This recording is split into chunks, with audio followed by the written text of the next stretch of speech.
श्री रामचरितमानस बालकांड। अब 35वें दोहे के पश्चात चलते हैं। शंभु प्रसाद सुमति अहुलसी, रामचरित मानस कवि तुलसी।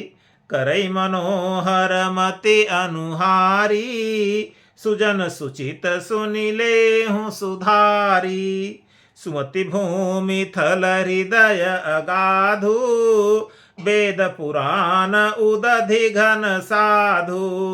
वर्षहि राम सुजस बरबारी, मधुर मनोहर मंगलकारी। लीला सगुन जो कहीं बखानी, सोई स्वच्छता करई मलहानी। प्रेम भगति जो बरनि न जाई, सोई मधुरता सुशीतलताई।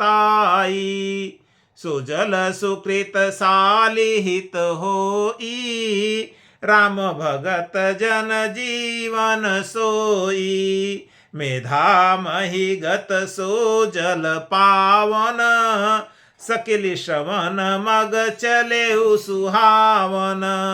भरे सुमानस सुथल थिराना, सुगध शीत रुचि चारु चिराना। सुठि सुंदर संवाद बर, बिरचे बुद्धि विचारि। तेई एहि पावन सुभग सर, घाट मनोहर चारि। गोस्वामी जी कहते हैं, शंभु प्रसाद सुमति ही हुलसी। शंभु प्रसाद श्री शिव जी की कृपा से, सुमति सुंदर बुद्धि, ही हुलसी भगवान शिव की कृपा से हृदय में सुंदर बुद्धि का विकास हुआ।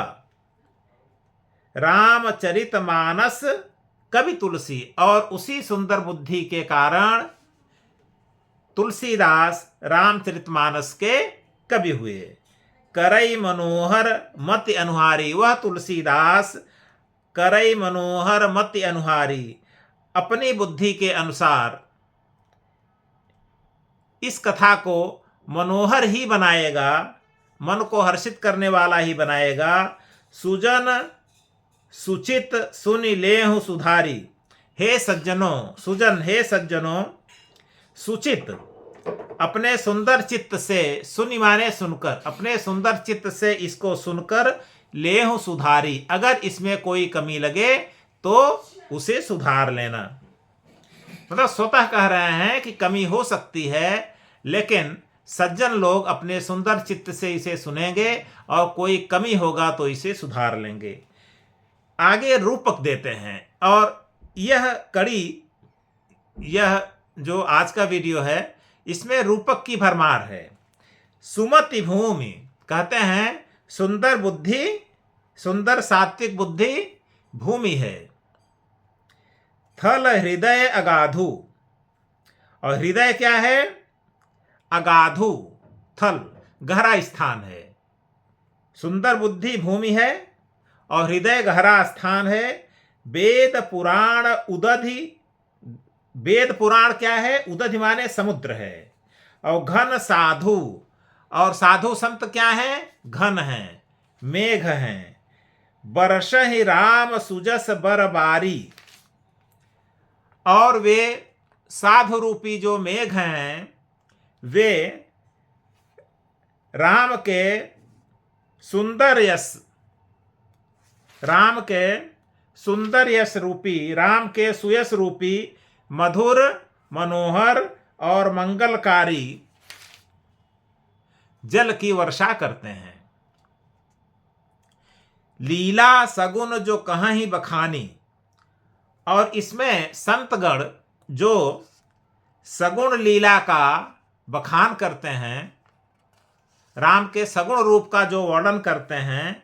सोई स्वच्छता करई मलहानि, वह क्या है? राम के सुयश रूपी जल की वो स्वच्छता है। सगुण रूप का वर्णन राम के सुयश रूपी जल की स्वच्छता है, जो कि मल का, पापों का नाश करती है। प्रेम भगति जो बरनि न जाई, जिस प्रेमा भक्ति का कोई वर्णन नहीं किया जा सकता है, सोई मधुरता सुशीतल ताई। वह प्रेमा भक्ति क्या है? इस जल की मधुरता और सुंदर शीतलता है। सो जल सुकृत सालिहित होई। वह राम का सुंदर यश रूपी जल सुकृत सुंदर कर्म सत्कर्म रूपी धान के लिए हितकर है। जैसे जल से धान की श्री वृद्धि होती है, वैसे भगवान राम के चरित्र के वर्णन से मनुष्य की बुद्धि विकसित होती है।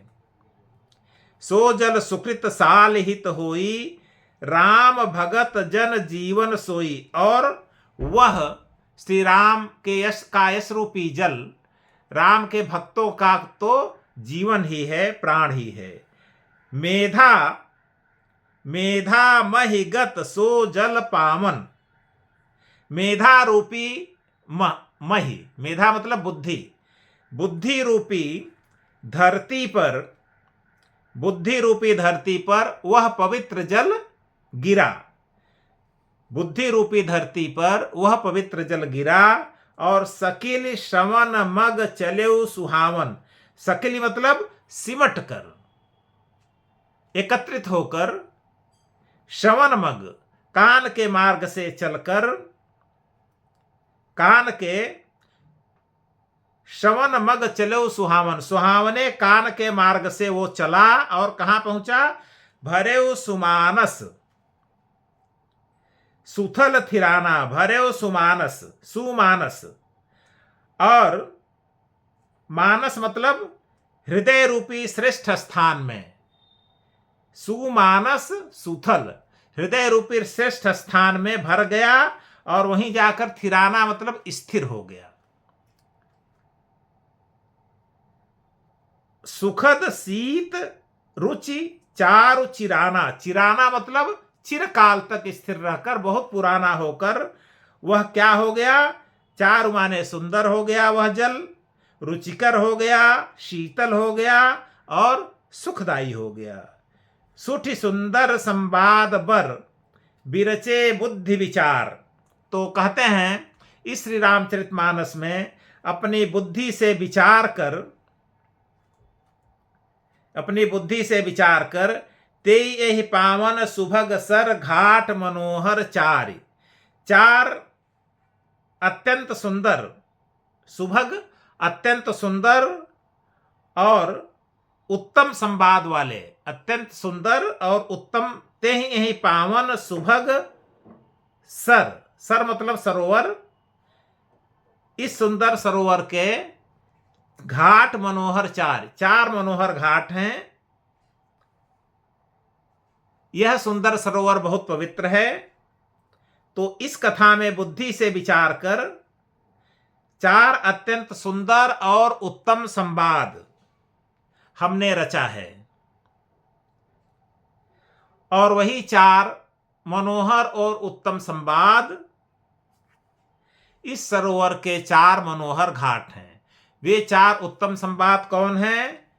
पहला है भगवान शिव पार्वती संवाद, दूसरा काकभुसुंडी गरुड़ संवाद, तीसरा महर्षि याज्ञवल्क और भारद्वाज संवाद, और चौथा गोस्वामी तुलसीदास और संतगण संवाद। तो ये 36वें दोहे पर जाकर समाप्त होता है।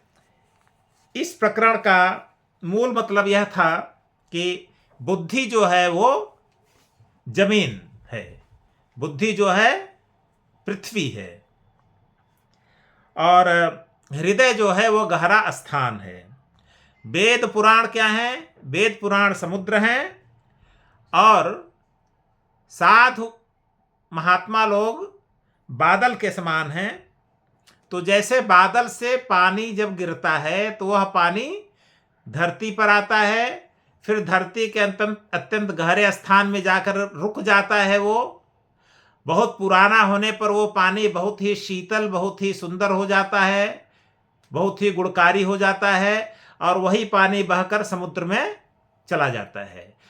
ठीक इसी प्रकार से साधु संत लोग जो भगवान राम के सुयश का जो वर्णन करते हैं, वह सुयश पहले बुद्धि में आता है, फिर बुद्धि से होकर के हृदय में जाता है, क्योंकि हृदय को घर स्थान कहा है गोस्वामी जी ने, और बुद्धि को स्थल पृथ्वी कहा है।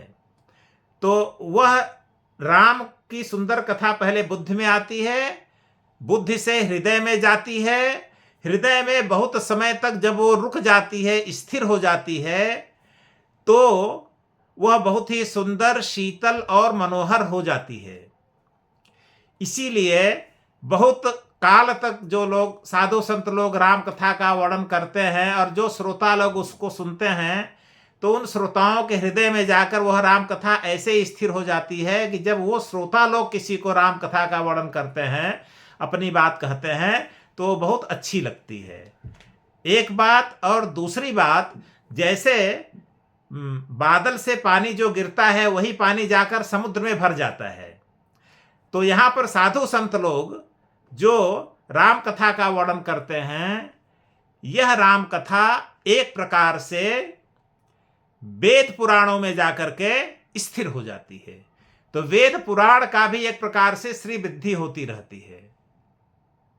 तो इस पूरे प्रकरण का मूल तात्पर्य यही है।